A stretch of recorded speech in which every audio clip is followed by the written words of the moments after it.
So guys, ito na yung bagong platform nila, no? Nag-start to nung April 15. Silang sila rin. Yan, walang kadala-dala tayo eh. Yan, syempre mag-i-invest pa rin tayo dito para makabawi. Yung una is ginawa sa atin within 7 days, tinakbuhan na tayo. So mas better dito siguro estimated 4 to 5 days mawawala rin to. And ang naisip kong strategy is huwag kayong mag-i-invest sa malaki. 200 to 1,000 lang, yan lang yung pinaka-bracket nyo. Kung matapang kayo, malakas loob nyo, pwede kayo mag 3,000, 5,000, 10,000, 20,000, bahala kayo. Pero ang gagawin natin is 200 to 1,000 lang i-invest natin. And 4 to 5 days lang.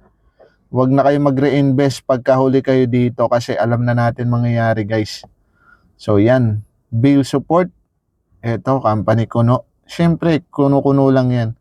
AI lang yan, mga nilagay lang nila yan. Pilipino lang din gumawa nito guys. Okay. So ang pinaka ano natin dito is 200 to 1,000 lang, hindi tayo magtotodo guys. And 4 to 5 days expected mawawala to.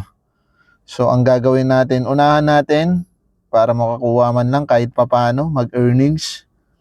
Then hindi na tayo magre-reinvest kagaya nung ginawa natin sa naunang video ko na medyo nagkamali ako ng move. So dito kasi sa online platform, legit naman sila sa una.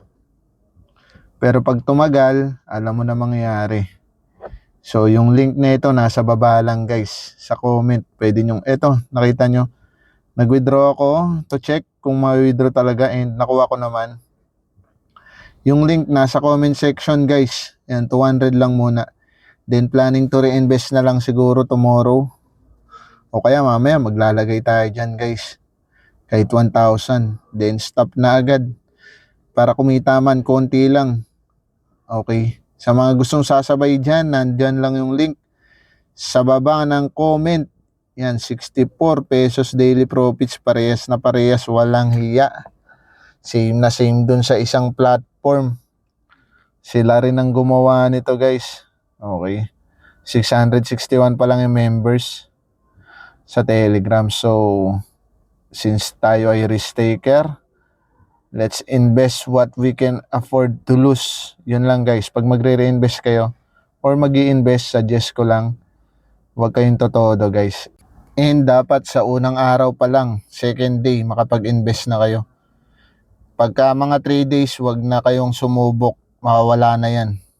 Okay, on our next video guys, tuturo ko sa inyo yung mga technique and strategy para naman makaiwas tayo sa palaging talo. Okay?